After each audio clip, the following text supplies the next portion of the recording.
السلام علیکم ورحمۃ اللہ وبرکاتہ۔ اللہ پاک ہم سب کو ایمان اور صحت کی بہترین حالت میں رکھے۔ واقعہ معراج کا جو واقعہ ہے یہ ہجرت سے 1.5 سال پہلے 27 رجب کو پیش آیا۔ یہ واقعہ مسجد احرام سے مسجد اقصیٰ کا سفر اور اس کے بعد مسجد اقصیٰ سے 7 آسمان جنت جہنم کی سیر ہے۔ نبی پاک صلی اللہ علیہ وآلہ وسلم کو اللہ تعالیٰ نے اپنے پاس روح اور جسم کے ساتھ بلایا۔ اس واقعے کو ہم اس حدیث کی روح سے دیکھتے ہیں جس کو حضرت ابو ذر غفاری رضی اللہ عنہ نے بیان کیا ہے۔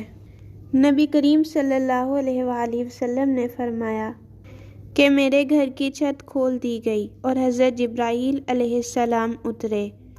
اس وقت میں مکہ میں ہی تھا اور میرا سینہ چاک کر دیا گیا اور پھر اس کو آب زمزم سے دھویا گیا۔ پھر ایک سونے کا طشت لایا گیا جو حکمت اور ایمان سے بھرا ہوا تھا۔ ان کو میرے سینے میں بھر دیا گیا اور میرا سینہ جوڑ دیا گیا۔ اور پھر نبی پاک صلی اللہ علیہ وآلہ وسلم براق پر سوار ہوئے اور مسجد اقصیٰ میں تشریف لے گئے۔ آپ نے اپنی سواری وہاں پہ باندھی جہاں پہ تمام انبیاء باندھا کرتے تھے اور تمام انبیاء کی امامت کروائی۔ اور پھر جبرائیل علیہ السلام نے میرا ہاتھ پکڑا اور آسمانوں کی طرف چلنے لگے۔ جب ہم پہلے آسمان پر پہنچے تو انہوں نے دستک دی۔ پوچھا گیا آپ کون ہیں؟ بتایا گیا جبرائیل علیہ السلام۔ پوچھا گیا کہ آپ اکیلے ہیں یا آپ کے ساتھ بھی کوئی ہے؟ بتایا گیا محمد صلی اللہ علیہ وآلہ وسلم ہیں۔ پوچھا گیا بلائے گئے ہیں؟ جواب دیا گیا جی ہاں۔ تو دروازہ کھول دیا گیا اور پھر ہم پہلے آسمان پہ پہنچے۔ وہاں پر ایک شخص تھے، ان کی دائیں طرف کچھ لوگ تھے اور بائیں طرف کچھ لوگ تھے۔ جب وہ دائیں طرف دیکھتے تو مسکراتے اور جب بائیں طرف دیکھتے تو وہ رو پڑتے۔ مجھے دیکھا تو کہا آؤ صالح نبی اور صالح بیٹے۔ میں نے جبرائیل علیہ السلام سے پوچھا یہ کون ہے؟ انہوں نے مجھے بتایا یہ آدم علیہ السلام ہیں۔ ان کی دائیں طرف جو جھنڈ ہے وہ جنت والے ہیں اور بائیں طرف جو جھنڈ ہے وہ دوزخ والے ہیں۔ اس لیے جب وہ دائیں طرف دیکھتے ہیں تو مسکراتے ہیں اور جب بائیں طرف دیکھتے ہیں تو وہ رو پڑتے ہیں۔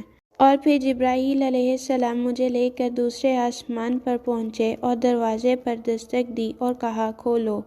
اس آسمان کے نگران نے پوچھا کون ہے؟ جبرائیل علیہ السلام نے کہا جبرائیل۔ اور پھر آپ کے ساتھ کون ہے؟ محمد صلی اللہ علیہ وآلہ وسلم۔ بلایا گیا ہے جی ہاں۔ پھر دروازہ کھول دیا گیا۔ اسی طرح دوسرے سے تیسرے اور تیسرے سے چوتھے، پانچویں، چھویں، ساتویں آسمان تک نبی پاک صلی اللہ علیہ وآلہ وسلم پہنچے۔ آپ کی ملاقات حضرت ادریس علیہ السلام، موسیٰ علیہ السلام اور حضرت ابراہیم علیہ السلام، حضرت عیسیٰ علیہ السلام سے ہوئی۔ پھر نبی پاک صلی اللہ علیہ وآلہ وسلم نے فرمایا مجھے جبرائیل علیہ السلام لے کر چڑھے۔ اب میں بلند مقام تک پہنچ گیا جہاں مجھے قلم کے لکھنے کی آواز آ رہی تھی۔ جب آپ سدرۃ المنتہا کے مقام پہ پہنچے تو وہاں پہ جبرائیل علیہ السلام نے کہا یہاں سے آگے میں نہیں جا سکتا کیونکہ میرے پر چلتے ہیں۔ تو وہاں پر میرے نبی پاک صلی اللہ علیہ وآلہ وسلم خود گئے اور اللہ تعالیٰ سے ان کی ملاقات ہوئی۔ بعض روایت کے مطابق روبرو ملاقات ہوئی اور بعض روایت کے مطابق حجاب میں ہوئی، واللہ عالم، کیونکہ غیب کا علم صرف اللہ تعالیٰ کو ہے، ہمیں نہیں ہے۔ نبی کریم صلی اللہ علیہ وآلہ وسلم نے فرمایا پس اللہ نے میری امت پر 50 وقت کی نماز فرض کی۔ میں نے یہ حکم لیا اور واپس لوٹا۔ جب موسیٰ علیہ السلام تک پہنچا تو انہوں نے پوچھا کہ آپ کی امت پر اللہ نے کیا فرض کیا؟ میں نے کہا کہ 50 وقت کی نمازیں فرض کی ہیں۔ انہوں نے فرمایا آپ واپس اپنے رب کی بارگاہ میں جائیں کیونکہ آپ کی امت اتنی نمازوں کو ادا کرنے کی طاقت نہیں رکھتی۔ میں واپس اللہ تعالیٰ کی بارگاہ میں گیا، اللہ نے اس میں سے ایک حصہ کم کر دیا۔ پھر موسیٰ علیہ السلام کے پاس آیا اور کہا کہ ایک حصہ کم کر دیا گیا ہے۔ انہوں نے کہا آپ دوبارہ جائیں کیونکہ آپ کی امت میں اس کے برداشت کرنے کی بھی طاقت نہیں ہے۔ پھر میں اللہ کی بارگاہ میں دوبارہ حاضر ہوا۔ پھر ایک حصہ کم ہوا۔ جب موسیٰ علیہ السلام کے پاس پہنچا تو انہوں نے فرمایا کہ اپنے رب کی بارگاہ میں پھر جائیں، کیونکہ آپ کی امت اس کو بھی برداشت نہ کر سکے گی۔ پھر میں بار بار گیا۔ اللہ تعالیٰ نے فرمایا کہ یہ نمازیں عمل میں 5 ہیں اور ثواب میں 50 ہیں، میری بات بدلی نہیں جا سکتی۔ اب میں موسیٰ علیہ السلام کے پاس آیا تو انہوں نے پھر کہا اپنے رب کے پاس جاؤ، لیکن میں نے کہا مجھے اپنے رب سے شرم آتی ہے۔